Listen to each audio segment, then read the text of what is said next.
I got so much motherfucking design on right now. Break it down, bring it back, make it clap. I got 3 old thoughts, new block, where that thing. Bitches on my line, and you know. Assalamualaikum warahmatullahi wabarakatuh. Perkenalkan, nama saya Azhari Syifai Karani dari kelas PGMI 3B. Di sini saya akan menjelaskan tentang pengertian fikih. Fikih yaitu secara bahasa, fikih berasal dari lafadz faqiha yafqahu fiqhan yang artinya faham atau mengerti. Secara istilah, fikih adalah ilmu yang mempelajari ilmu tentang hukum-hukum syara yang diambil dari dalil-dalil yang terperinci. Fikih adalah pemahaman terhadap syariat ketika kita membaca Al-Quran, ayat-ayat Al-Quran, yaitu disebut dengan syariatnya. Ilmu tentang hukum-hukum syara memiliki makna selain ilmu syariat tidak tercakup dalam fikih. Yang terkait dengan amalan-amalan memiliki makna ilmu yang tidak membahas amalan, tidak termasuk dalam kajian fikih. Yang didapatkan atau digali dimaksud atau menjalankan dalam jalan ijtihad. Ijtihad itu mengambil hukum secara mendalam atau dengan segala kemampuan. Dari dalil yang terperinci termasuk di dalamnya Al-Quran, hadis, ijma, dan qiyas.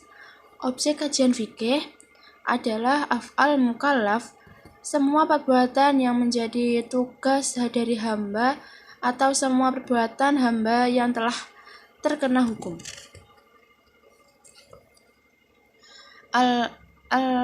Al-mukallaf mencakup 3 hal, yaitu al-amalu, amal seperti sholat dan sebagainya, tarku al-amal atau meninggalkan suatu amalan seperti riba, minum-minuman keras, at-takhir atau pilihan seperti makan, minum, istighraq, tidak ada waktu yang diwajibkan. Sistematika ilmu fikih. Pembahasan ilmu fikih dapat terbagi menjadi 4 hal, yaitu fikih ibadah. Berkenaan dengan ibadah-ibadah yang disyariatkan seperti taharah, sholat, zakat, puasa, haji, dan jihad. Yang kedua yaitu fikih muamalah. Berkenaan interaksi yang terjadi antara manusia seperti jual beli, pegadaian, uang utang piutang, dan lain-lain. Yang ketiga yaitu fikih nikah.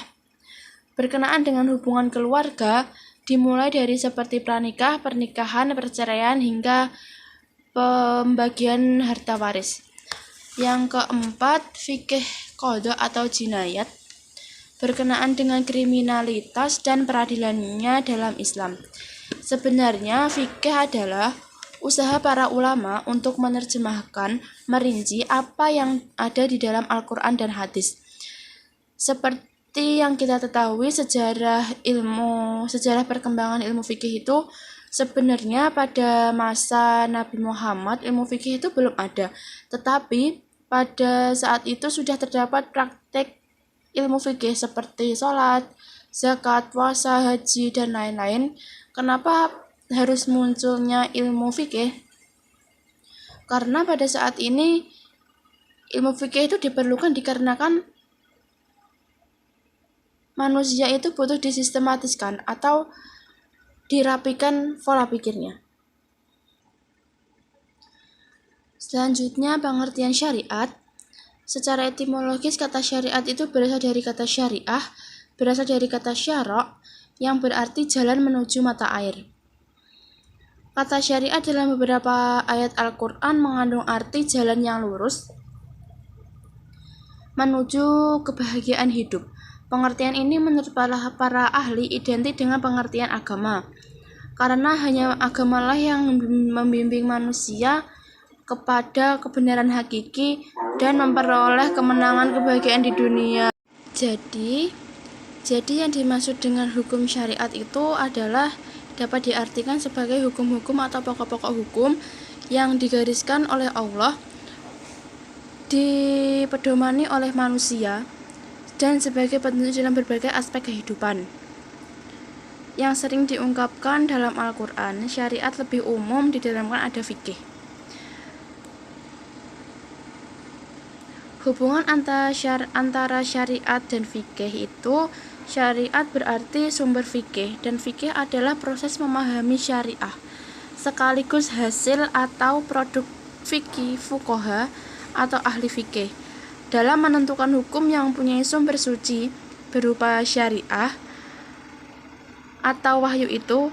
Jadi dapat disimpulkan bahwa fikih lebih khusus daripada syariah. Syariah merupakan sumber dari fikih. Alasannya fikih merupakan pemahaman yang mendalam. Dengan demikian, fikih merupakan hasil ijtihad terhadap Al-Quran atau sunnah hadis. Sunnah Nabi SAW. Sumber hukum.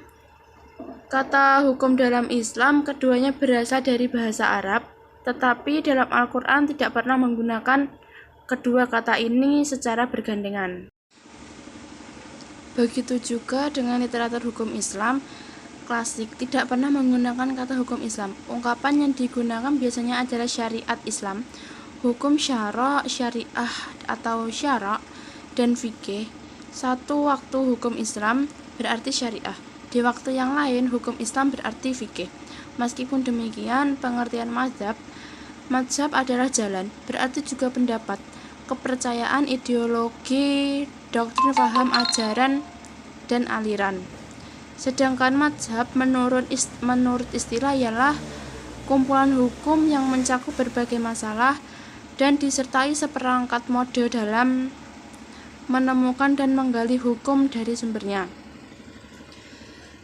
Yang selanjutnya, munculnya ulama-ulama pendiri mazhab. Dalam sejarah perkembangan hukum Islam terdapat menjadi dua fase perkembangan mazhab, kecenderungan yang berbeda.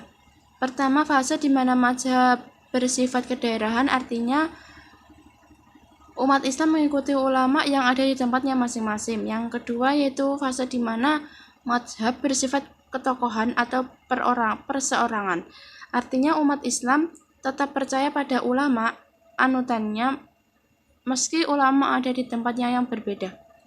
Ada 5 mazhab fikih yang mendominasi dunia Islam saat ini, yaitu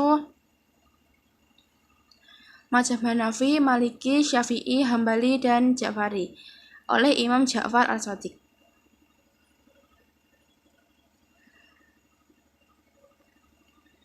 Demikian yang dapat saya sampaikan. Bila ada kurangnya mohon maaf. Wassalamualaikum warahmatullahi wabarakatuh.